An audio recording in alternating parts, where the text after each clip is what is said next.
ইতিহাসের পাতায় এমন কিছু নারী আছেন যাদের নাম আলো হয়ে জলে আছে চিরকাল।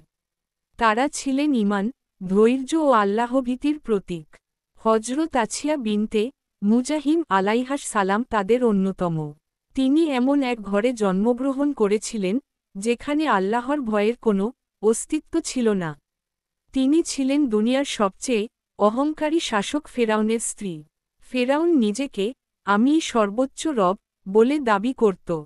এমন এক মানুষের সংসারে থেকেও আছিয়া আলাইহাস সালাম নিজের অন্তরকে আল্লাহর নূরে আলোকিত করেছিলেন। আল্লাহ কুরআনে আছিয়া আলাইহাস সালাম এর নামকে বিশেষভাবে উল্লেখ করেছেন এবং নারীদের জন্য তাকে দৃষ্টান্ত বানিয়েছেন।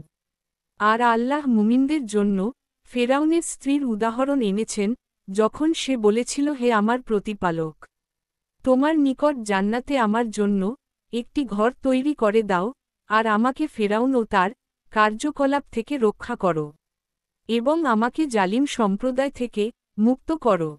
সূরা আত-তাহরিম, আয়াত 11। এই একটি আয়াতই প্রমাণ করে দেন যে আছিয়া আলাইহাস সালাম কেবল একজন নারী নন, বরং তিনি ছিলেন ঈমানদারদের জন্য এক আলোকবর্তিকা।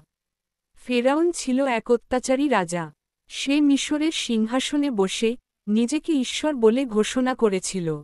তার প্রাসাদ ছিল সোনার রূপার অলঙ্কারে ভরা, দাসদাসীর আনাগোনায় সরগরম। আছিয়া আলাইহাস সালাম সেই প্রাসাদেই বাস করতেন। রাজসিক পোশাক, অসংখ্য গহনা, অঢেল ভোগ বিলাস তার চারপাশে থাকলেও আছিয়ার অন্তর সবসময় আল্লাহর দিকে ঝুঁকেছিল। ফেরাউন তার প্রজাদের ওপর ভীষণ জুলুম চালাত। কুরআনে এসেছে, ফেরাউন দেশে উদ্ধত হয়েছিল এবং সে তার অধিবাসীদের বিভিন্ন শ্রেণীতে বিভক্ত করেছিল। তাদের একদলকে সে দুর্বল করে রাখত, তাদের ছেলেদের হত্যা করত এবং মেয়েদের বাঁচিয়ে রাখত। নিশ্চয়ই সে ছিল ধ্বংসকারীদের একজন। সূরা আল-কাসাস, আয়াত 4। আছিয়া আলাইহাস সালাম প্রতিদিন এই জুলুম দেখতেন। তার হৃদয় কেঁদে উঠত, কিন্তু তিনি ছিলেন নীরব। তিনি জানতেন সত্য প্রকাশ করলে ফেরাউন তাকে ছাড়বে না। মুসা আলাইহি সালাম এর জন্মের সময় ফেরাউন এক ভয়ঙ্কর আদেশ জারি করেছিল। ইসরায়েলি সম্প্রদায়ের প্রতিটি ছেলে সন্তানকে জন্মের সঙ্গে সঙ্গেই হত্যা করতে হবে। কারণ ফেরাউনের স্বপ্নে এক শিশু আসার ভবিষ্যৎবাণী হয়েছিল যে একদিন তার সিংহাসন ধ্বংস করবে। মুসা আলাইহি সালাম এর মা তাকে নীল নদে একটি কাঠের বাক্সে রেখে দেন আল্লাহর নির্দেশে।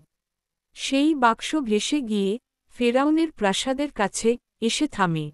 প্রাসাদের দাসীরা বাক্সটি তুলে আনে এবং তা আছিয়া আলাইহাস সালাম এর সামনে হাজির করে।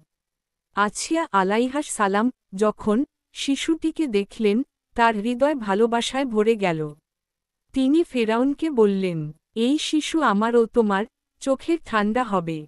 একে হত্যা করো না। সূরা আল-কাসাস, আয়াত 9।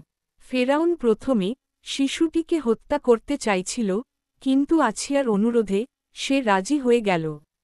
এভাবেই মুসা আলাইহি সালাম বড় হতে থাকলেন ফেরাউনের প্রাসাদে। যুবক বয়সে মুসা আলাইহি সালাম সত্য প্রকাশ করতে শুরু করলেন। তিনি আল্লাহর একত্বের দাওয়াত দিলেন।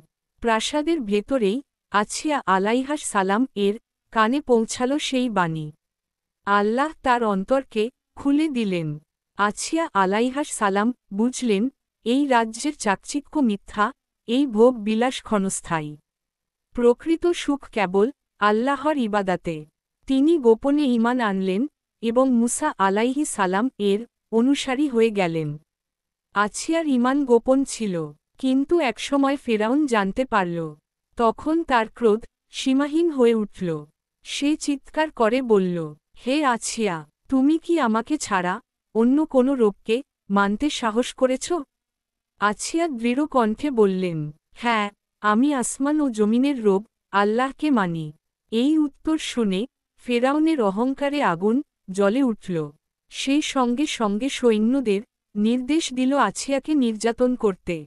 ইতিহাসে এসেছে, ফেরাউন আছিয়াকে প্রাসাদের আঙিনায় শিকল দিয়ে বেঁধে রাখল। তপ্ত রোদের নিচে তাকে ফেলে রাখা হল। তার শরীরে দগদগে ঘা তৈরি হল, তবুও তার মুখে আল্লাহর নাম ছিল।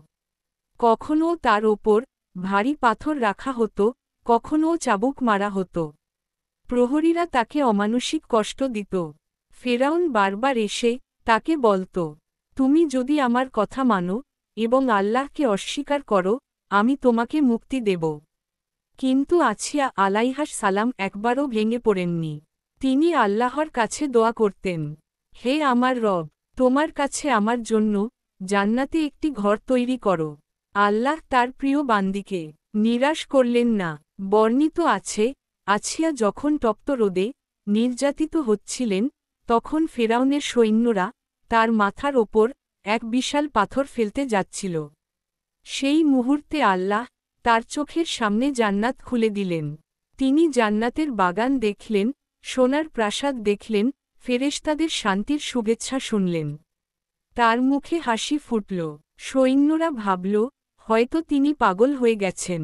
কিন্তু আসলে তিনি দেখছিলেন তার জন্য প্রস্তুত করা জান্নাতের ঘর। অবশেষে আছিয়া আলাইহাস সালাম আল্লাহর পথে শহীদ হলেন।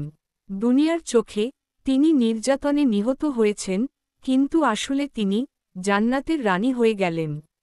রাসূলুল্লাহ সাল্লাল্লাহু আলাইহি ওয়াসাল্লাম বলেছেন, জগতের নারীদের মধ্যে চারজন শ্রেষ্ঠ: মরিয়ম বিনতে ইমরান, খদিজা বিনতে খুয়াইলিদ, ফাতিমা বিনতে মুহাম্মদ আর ফেরাউনের স্ত্রী আছিয়া। ঈমানের শক্তি দুনিয়ার কোনো প্রাসাদ, সম্পদ বা ক্ষমতার চেয়ে বড়। আল্লাহর পথে ধৈর্য ধারণ করলে তার জান্নাত নিশ্চিত। আছিয়া আলাইহাস সালাম এর কাহিনী আজও মুসলিম নারী পুরুষের হৃদয়ে আলো ছড়ায়। তিনি প্রমাণ করেছেন, একা হলেও সত্যের পথে দাঁড়াতে হয়।